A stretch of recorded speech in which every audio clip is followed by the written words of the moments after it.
오늘은 대답할 것을 준비하라 이런 제목의 말씀으로 은혜를 나누고자 합니다.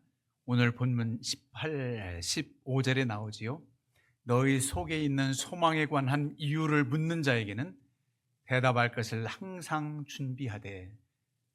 우리에게 소망에 관한 이유를 묻는 자가 있다면 대답할 것을 그냥 준비하는 게 아니라 항상 준비하라, 이렇게 베드로 사도는 권고하고 있습니다. 소망에 관한 이유를 묻는 자, 즉 불신앙자들 가운데에 영적인 것, 하늘의 소망, 영생의 소망, 보이지 않는 소망에 관해서 묻는 자가 있다면 대답할 수 있도록 항상 준비하라는 겁니다. 여러분, 이렇게 질문해 온다면 얼마나 감사한 일이겠어요? 오늘날 교회에 대해서, 하나님에 대해서, 영적인 것에 대해서 무관심만 나타내는 그런 불신자들 가운데서 누군가가 먼저든 크리스찬에게 다가와 당신의 소망이 뭐냐, 영생의 소망에 대해서 묻는다면 참으로 대단하고 감사한 일입니다. 부자 청년이 주님께 와서 무엇으로 영생을 얻으리이까, 이런 영적인 질문을 하고 주님의 그 물음과 결단을 요구했을 때 그걸 받아들이지 못해서 영생의 구원의 일과 멀어졌던 그런 사람이 있습니다만, 관심을 가지고 이런 질문을 한다면 여러분들은 대답할 수 있어야 된다는 겁니다. 보이지 않는 영원한 것, 하늘의 소망, 천국의 소망, 오늘날 우리의 삶과는 너무나도 동떨어지고 어떤 추상적인 개념처럼 생각되는 그런 세계에 대해서 확신을 가지고 말할 수 있을까? 그 질문입니다. 그 질문에 대답하라는 겁니다. 근데 우리가 이 땅에 살면서도 대답할 수 있는 것들이 있어요.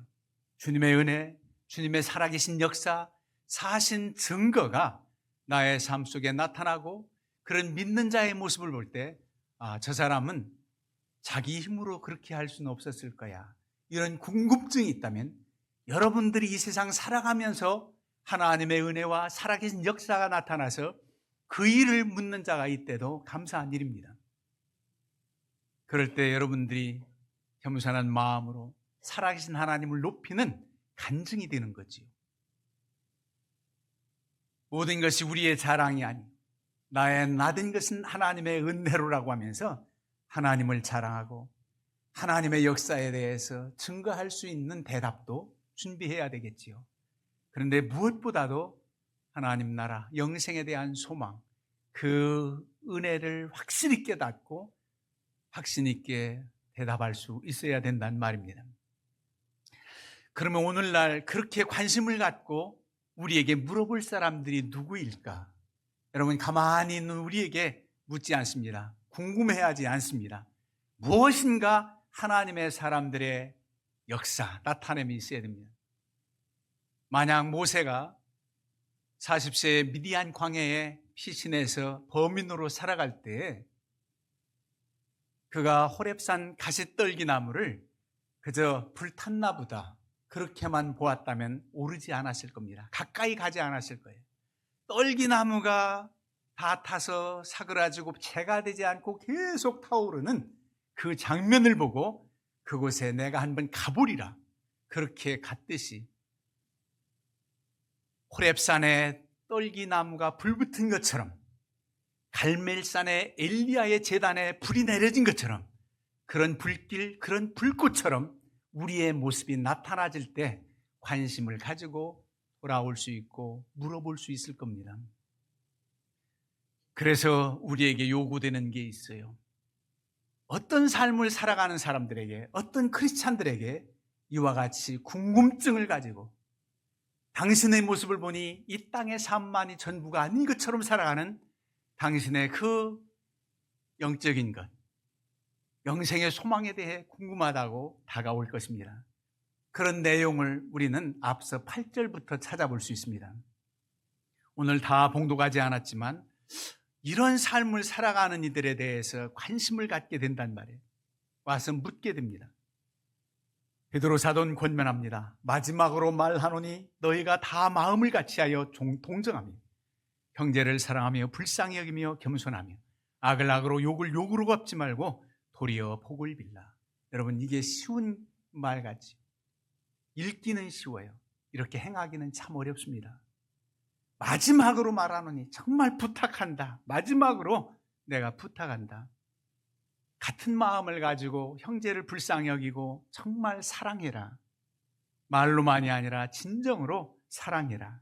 악을 악으로 욕을 욕으로 갚지 말라는 것은 원수까지도 사랑하라는 겁니다. 나를 욕하고 저주하는 사람 사랑할 수 있는가? 그런 질문. 그렇게 할 수 있어야 된다는 겁니다.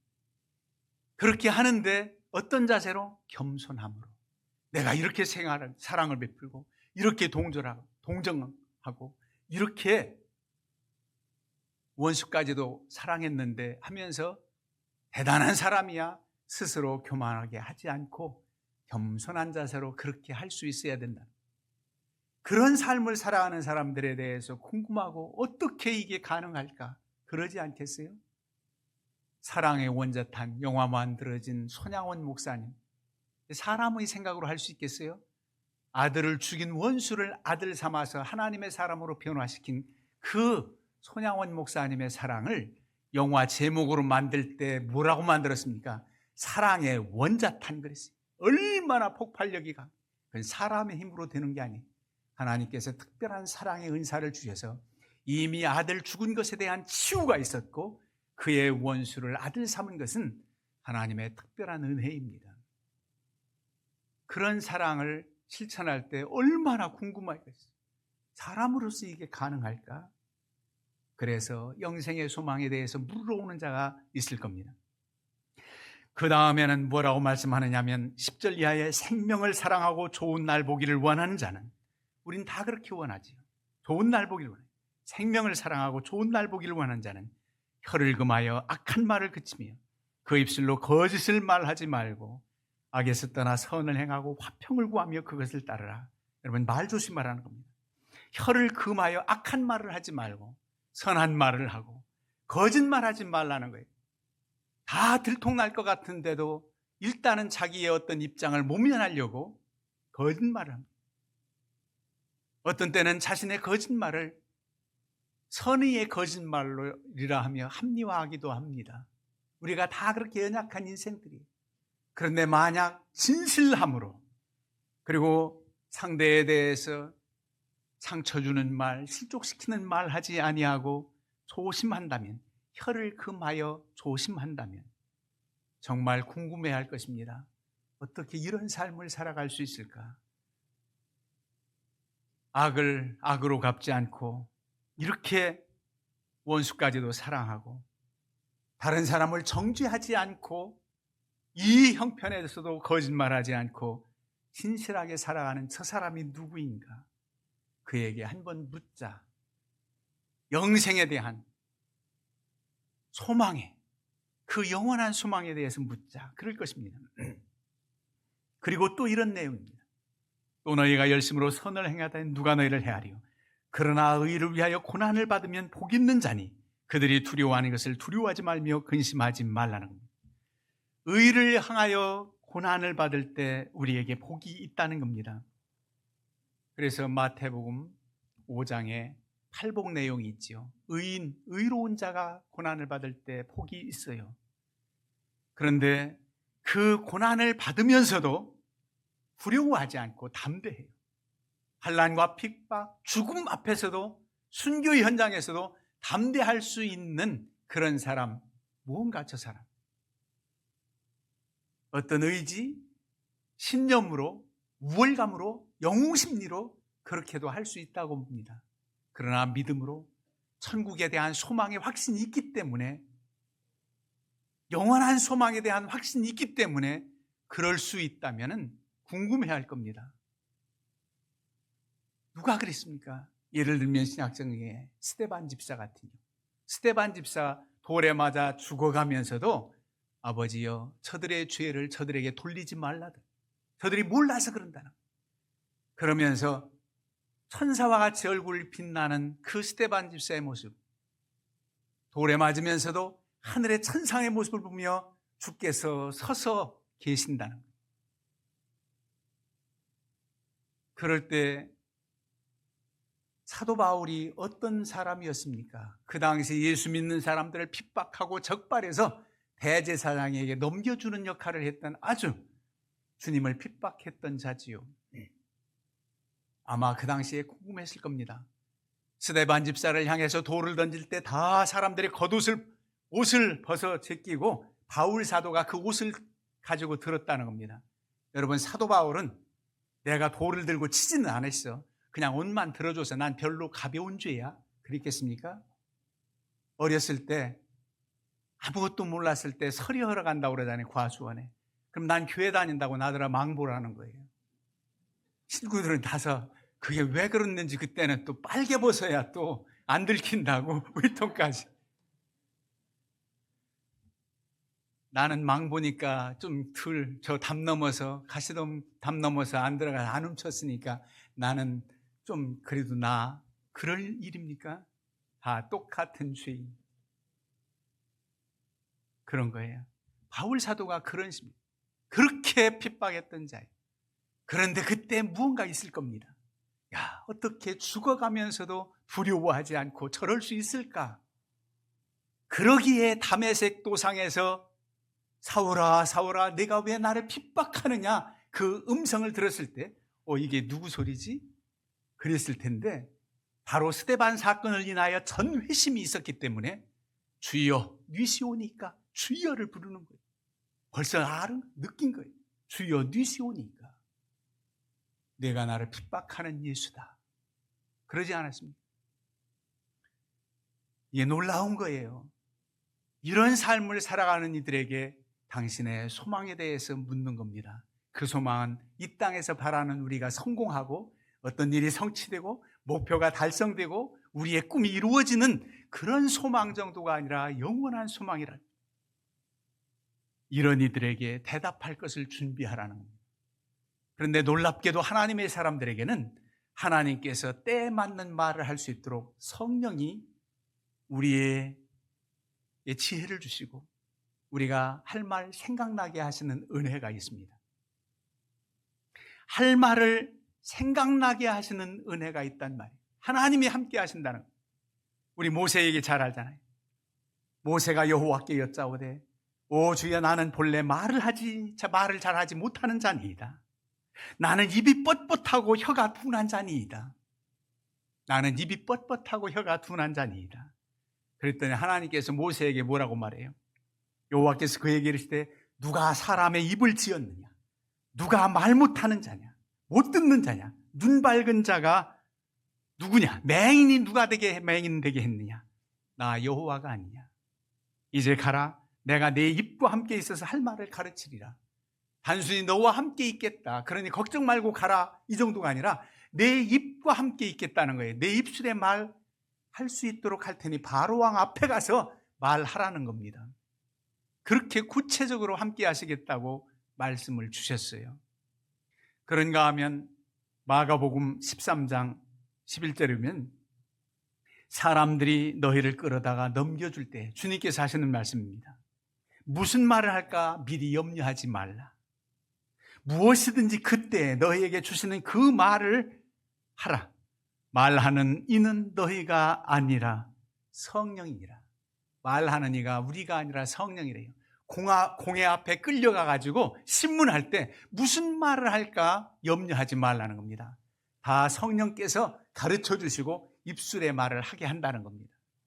여러분 이런 경험을 했습니까? 하나님의 은혜를 따서라서 내가 생각지도 않게 가장 상대와 대화할 때 좋은 말, 생각지도 않은 말이 생각나서 말할 수 있는 말, 하나님의 지혜 성령이 감동하셔서 그런 말을 할 수 있게 하는 겁니다. 인간의 지혜로가 아니에요. 그렇게 말씀을 하시는 거예요. 그러면 여러분은 언뜻 생각할 때 말 잘해야 그 공회 앞에 서서 신문 받고 감옥에 가지 않지. 말 잘못했단 감옥에 가. 그러니 성령께서 말 잘할 수 있도록 해 주시겠지? 물론 이런 생각도 가질 수 있지만 성령께서는 어떤 때는 그렇게 풀려나게도 하실 수 있겠지만 오히려 더 담대히 말하게 해서 구금 상태, 감옥에 갇혔어도 주의 복음을 담대히 전하라고 하는 말씀을 주시기도 해요. 그걸 받아들일 수 있어야 됩니다. 믿음으로 이 말을 하겠구나. 사도 바울이 3차 전도 여행 끝나고 로마로 죄수 아닌 죄수가 되어 호송될 때 가이사랴에서 2년 구금될 때가 있습니다. 지금도 성지순례 가면 가이사랴 해변에 있어요. 참 아름다운 곳인데 사도 바울이 그 아름다움을 바라보며 그럴 겨를이 없어요. 오히려 그곳에서도 고위층 높은 사람 만나서 복음을 전하느라고 애를 씁니다. 그 당시에 총독을 만나지요. 바울 사도가 죄수의 몸으로 갇혔을 때 고위층을 만나기를 소원하고 그들에게 복음 전할 수 있는 기회라고 생각합니다. 얼마든지 풀려날 수 있는 로마 시민권을 가진 자지만 그는 로마로 가서 카이사, 시저 황제까지도 만나서 복음을 전하는 그런 꿈을 가지고 2년 구금을 들 때 조금도 굴하지 않고 담대히 복음을 전합니다. 그럴 때 내가 미쳤구나 그런 오해를 받을지라도 담대히 증거한 줄로 믿습니다. 그래요. 그럴 땐 하나님께서 생각나게 하셔요. 그래서 여러분들의 하는 기도하면서 성령을 의지하며 하는 말은 하나님께서 생각나게 하신 말, 우리 입술에 성령이 함께 하시는 말일 수 있습니다. 그러니 감사하지요. 그런데 오늘 본문은 준비하라는 겁니다. 대답할 것을 준비하라는 거예요. 성령이 생각나게 하시고 그저 그냥 가가 아니고 준비해야 된다. 기도한 마음으로 준비한 그냥 물을 때 탁 말할 수 있도록 해야 된다는 겁니다. 우리가 어떤 상황 속에서도 삶 가운데도 상대를 만나서 언어를 통해서 어떤 지식이나 설명을 하고 어떤 목적을 가지고 뜻을 전할 때 어떤 때는 부탁할 때 협상할 때 내 자신을 변론할 때 오해를 풀을 때 여러 가지 상황 속에서 어떤 말을 어떻게 해야 될까 여러분들 그럴 때 있잖아요. 때로는 준비도 해갑니다. 나름대로 주의 도우심을 구하기도 하고 준비도 해갑니다. 그런데 그 준비된 말은 바로 소망에 관하여 묻는 자들에게 항상 준비하라는 겁니다. 얼마나 우리가 때에 맞는 말이 아름다운지 잠언 15장 23절에는 사람은 그 입의 대답으로 말미암아 기쁨을 얻나니 때에 맞는 말이 얼마나 아름다운고. 여러분 때에 맞는 말, 그 상황 속에서 맞는 말 한마디 한마디 할 때에 얼마나 사람들에게 유익을 주고 기쁨을 주고 교훈을 주는지 몰라요. 그런데 어떤 때는 말 잘못해서 사람들에게 상처를 주고 그 분위기를 다 깨고 이상하게 흐르게 하는 그런 사람들도 있습니다. 그래서 기도하는 마음으로 잘 준비할 수 있어야 된다는 거예요. 연세가 들면은 이제 치매가 생겨지고 기억력도 사라지고 자연스러운 현상이에요. 누가 좀 더 빨리 오고 누가 좀 늦게 오는 차이가 있을 뿐이지 다 우리는 그렇습니다. 연약한 인생. 어떤 분이 아주 심한 치매는 아니었는지 모르지만은 이랬대요. 너무너무 위급한 상황에서 119를 불러야 되는데 119가 몇 번이지? 그랬대요. 그랬더니 옆에 있는 할머니가 114한테 물어봐 그랬대요. 다 이해 가요. 그래도 이게 우리 연약한 인생이에요. 때에 맞는 말 하나님께서 지혜를 주시고 그리고 성령 충만해서 하나님의 사람이 한마디 한마디 말할 때 얼마나 귀한지 그런 은혜가 우리에게 있다는 거예요. 잠언 25장 11절에 경우에 합당한 말은 아로 새긴 은쟁반의 금사관이라 연상돼요. 아로 새긴 은쟁반의 금사과처럼 아름다운 그런 모습 그렇다는 겁니다. 경우에 합당한 말. 그러면 어떤 데 하나님께서 지혜 주셔서 생각나게 하시고 말하게 하시고 내가 생각지도 못한 말을 해서 그 모든 상황 속에서 해결의 실마리와 상대를 감동케 하고 이런 여러 가지가 은혜가 있는데 준비해야 될 말이 바로 소망에 관한 이유를 묻는 자에게 말씀합니다. 이는 구원의 확신과 영생의 소망이 먼저 내게 있어야 담대히 대답할 수 있습니다. 확신 있게 대답할 수 있습니다. 내가 영원한 소망에 대해서 믿지 않고 하나님 나라, 천국, 살아계신 하나님, 그런 영적인 것들을 믿지 못하면서 대답해 줄 수가 없습니다. 확신 있게 능력 있게 전할 수가 없습니다. 내게 이런 믿음이 있어야 됩니다. 확신이 있어야 담대히 전할 수가 있단 말이에요. 아무리 배우고 아무리 똑똑해도 아는 것과 믿어지는 것과 다릅니다. 그래서 내가 믿고 확신 있을 때 담대히 대답할 수 있다, 전할 수 있다는 거죠. 여러분, 웨슬리 목사님이 미국 인디안 선교를 위해서 떠날 때가 있습니다. 배를 타고 미국을 가는데 얼마나 풍랑이 겠으니 이제 거의 파선 지경에 어디선가 찬송 소리가 들려요. 찬양 소리가 들려요. 가봤어요, 배. 그랬더니 거기 모라비안 교도들이 열심히 찬송하는데 그렇게 자신은 막 두렵고 그런데 너무 평화스럽게 너무나 담대하게 찬양하고 기도하는 그 모습을 보고 한 모라비안 교도에게 물었어요. 당신들은 지금 이 마당에 어떻게 찬송이 나오고 어떻게 그렇게 평안한 얼굴로 그렇게 기도하고 찬송할 수 있느냐? 그랬더니 참 부끄럽지요. 다 신학도 마치고 미주 선교를 위해서 떠난 사람이 그때 모라빈 교도가 우리는 하나님께서 우리가 목적하는 조지아 중가에 무사히 도착하게 하실 줄 믿고 만약 그렇지 않고 이 배가 파산되어 물에 수장된다 할지라도 하나님 앞에 우리는 갈 줄 믿기 때문에 두렵지 않습니다. 하나같이 그런 고백, 그런 표정이 나오는 영생의 소망이 있다는 겁니다. 그런 충격을 받아요.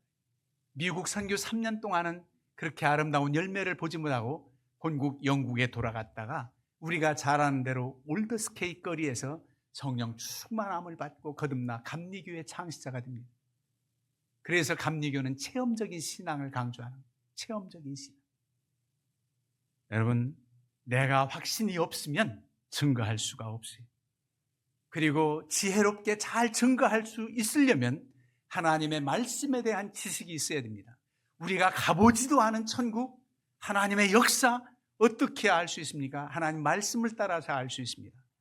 정말 믿음의 사람들의 그 행적이 히브리서 11장에 쭉 열려됐다면, 아니 신구약 성경을 통해서 믿음의 사람들의 내용들이 있다면 그 말씀을 상고하면서 나도 이런 믿음을 소유해야 되는데, 히브리서 11장은 믿음장이라고 하잖아요.